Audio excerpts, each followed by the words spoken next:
Alors, qu'est-ce qu'on a là-dedans? Un truc à regarder... Ah bah pas le choix, ok. Le tombeau des Lucioles. Ok, go hein. Ah, un Ghibli. Merveilleux. J'avais envie d'un truc un peu léger, un peu cool et tout, donc La ça... nuit du 21 septembre 1945, je suis mort. C'est cool. C'est cool, c'est cool. Bon, bah ça devrait pas être trop grave. Ok, un film de guerre. Nickel.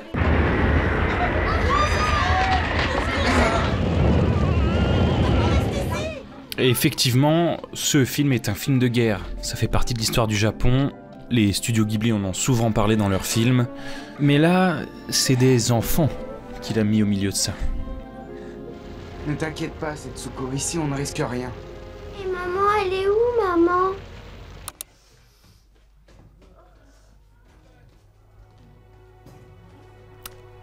Des enfants orphelins. J'avais oublié. Voilà ta mère, on l'a endormie. Mais... maman est cardiaque. Est-ce que vous avez de quoi la soigner ici? Je ne sais pas, je vais me renseigner. Donc ouais, c'est pas du tout un film pour enfants en fait. Maman est couchée, elle ne peut pas venir. Mais elle va bientôt guérir. Tant qu'on se pose un peu, je vous résume vite fait. C'est la pire histoire de tous les temps. Des enfants qui n'ont plus de mère, qui avaient une tante mais qui les a plus ou moins dégagés. Les enfants, des bons à rien, incapables de faire le moindre effort. Putain, je voulais épargner la tante, hein. Mais je lui mettrais bien une sèche ou deux. Il y a des gens qui travaillent dans cette maison, Seta, et ils ont besoin de se reposer. On se retrouve du coup sans foyer et sans rien à manger. Mais il y a des petites lucioles et une petite musique sympa.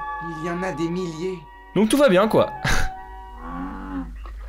Mais comment ils vont bouffer et tout quoi? C'est des gosses. Allez, glisse-toi dessous. C'est des gosses. Je vois ton visage. Et moi le tien. Oh, ils ont pris le temps d'animer la lumière sur les Ça peaux. te fait une barrette. Ça c'est du pur Ghibli. Les petites lucioles. Des lucioles sous une moustiquaire, c'est comme des flocons de neige sur une vitre. Absolument pas. C'est vrai qu'il y a ce truc un peu magique avec les lucioles.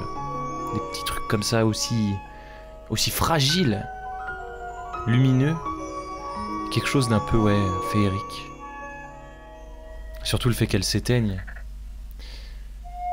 aussi vite. Qu'est-ce que tu fais?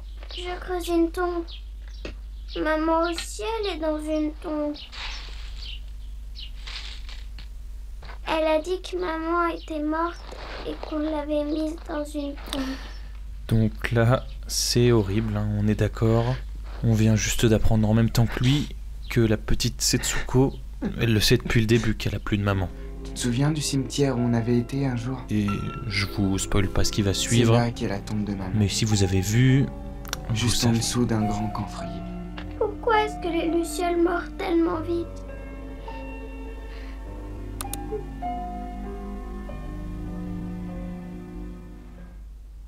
Tiens, Et bien sûr, c'est exactement ce que vous pensez. Ah, c'est bon. Si le grand frère, on sait depuis le début qu'il va mourir, Merci pour tout. ce qu'on savait pas, c'est qu'elle aussi.